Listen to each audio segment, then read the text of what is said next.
Teman-teman, pernah membayangkan hanya dari 13 ekor kelinci sekarang jadi 287 juta? Iya serius ini terjadi, dan cerita ini bukan kisah dongeng, tapi bencana ekologi yang nyata. Inilah kisah kelinci liar di Australia, dari hewan imut jadi momok pertanian nasional.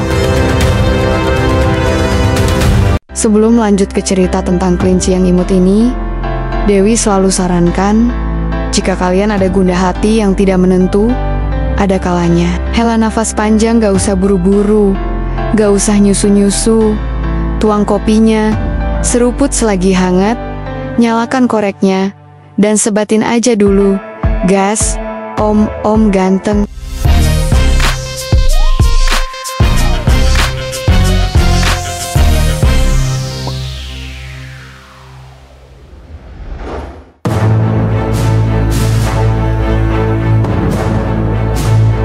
Australia, negeri megafauna, padang gurun dan kelinci. Yah, kelinci, bukan ratusan, bukan ribuan, tapi ratusan juta.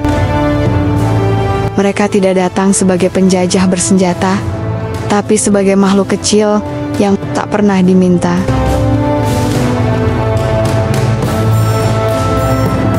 Dan hari ini, mereka mengubah seluruh ekosistem benua. Ini bukan kisah lucu seperti dari kebun binatang. Ini adalah kisah nyata guys, tentang bagaimana satu kesalahan kecil bisa tumbuh menjadi krisis nasional yang menggerogoti dari akar. Iya betul, dari akar tanaman pertanian. Selamat datang di invasi kelinci liar ketika imut berubah jadi ancaman.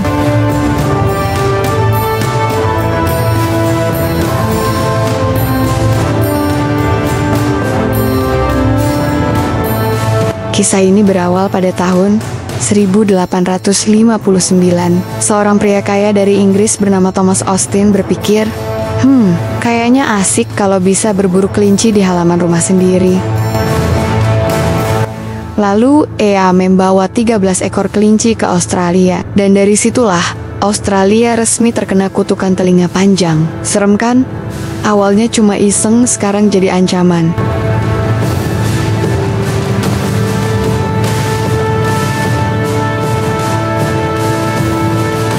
Populasi kelinci berkembang super cepat seperti wifi, tetangga sebelah, liar, tak terkendali, dan bikin pusing kepala.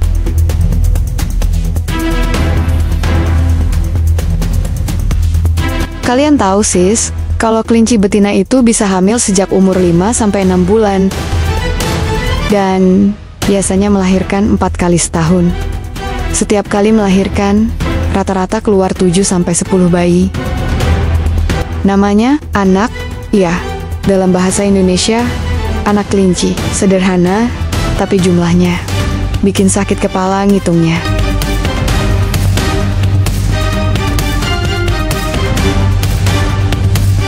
Coba, kalian pelan-pelan hitung ya sis, satu kelinci betina bisa punya sekitar 40 anak per tahun. Kalikan dengan ratusan juta, jangan jutaan dah, ribuan aja biar nggak puyeng.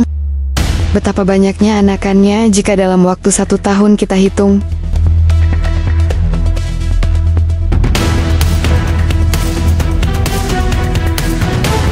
Oke, jadi selamat datang di Australia benua yang diserbu pasukan telinga panjang. Dengan jumlah tidak main-main, bisa mencapai ratusan juta ekor kelinci.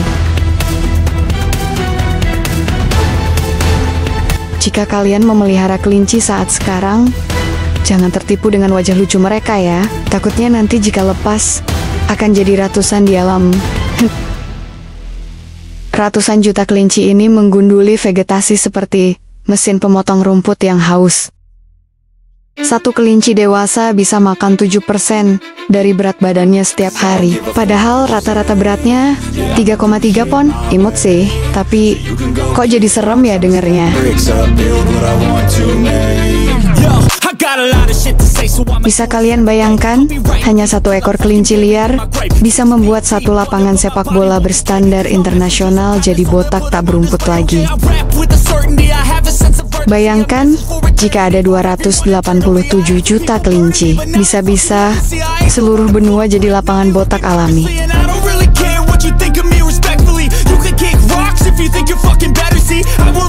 Selama lebih dari 100 tahun, pemerintah dan petani di Australia sudah mencoba segalanya, mulai dari pagar panjang, pemburuan massal, sampai senjata biologis. Gokil kan?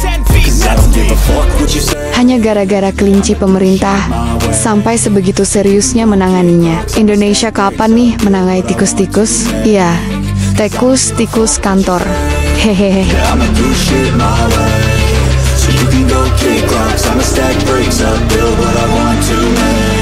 Mereka bahkan melepaskan virus mematikan ke alam liar, dan pada satu titik, 98% populasi kelinci berhasil dibasmi.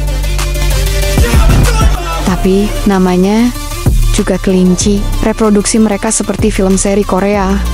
Selalu ada lanjutannya, guys. Hehehehe.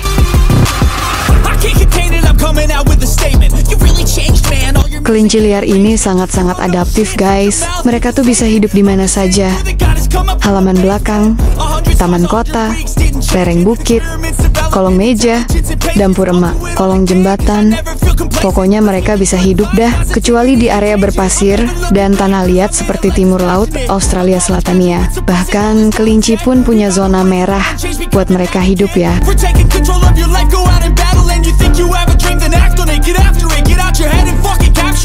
Tiga negara bagian paling terdampak adalah New South Wales, Queensland, dan Victoria. New South Wales saja menampung 65 juta kelinci, liar lebih banyak dari jumlah penduduk Indonesia yang pakai helm pas motoran.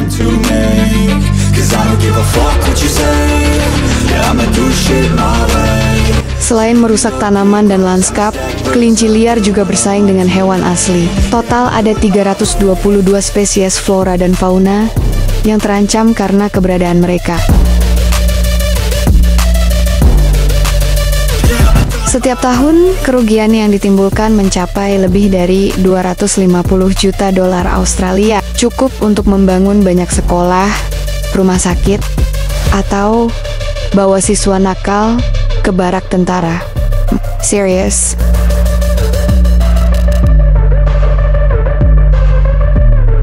Pemerintah Australia akhirnya mengizinkan siapa saja memburu kelinci liar tanpa batas. Bahkan ada kompetisi perburuan kelinci semacam lomba panen daging berkaki 4.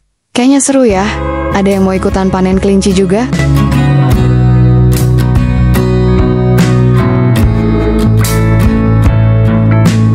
Peneliti juga terus mencari virus baru yang lebih efektif, karena solusi saat ini masih belum permanen. Kalau ini kayaknya Dewi nggak setuju ya.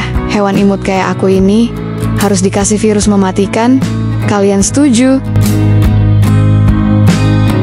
Masalah kelinci liar belum selesai, dan sepertinya akan terus jadi drama panjang dengan banyak aktor berbulu. Teman-teman semua, dari pelajaran kelinci di Australia, kita belajar bahwa spesies invasif sekecil apapun bisa berdampak besar. Apa yang dimulai dari 13 ekor, sekarang jadi ratusan juta masalah. Terima kasih buat teman-teman semua yang sudah menonton channel Trisakti Bird Farm di mana kita tidak hanya bicara soal burung, tapi juga hewan yang membuat dunia ini makin ramai, kadang juga makin runyam. Like, comment, dan subscribe ya. Jangan sampai lupa. Sampai jumpa di episode selanjutnya dengan cerita hewan yang tak kalah heboh lainnya. Bye-bye.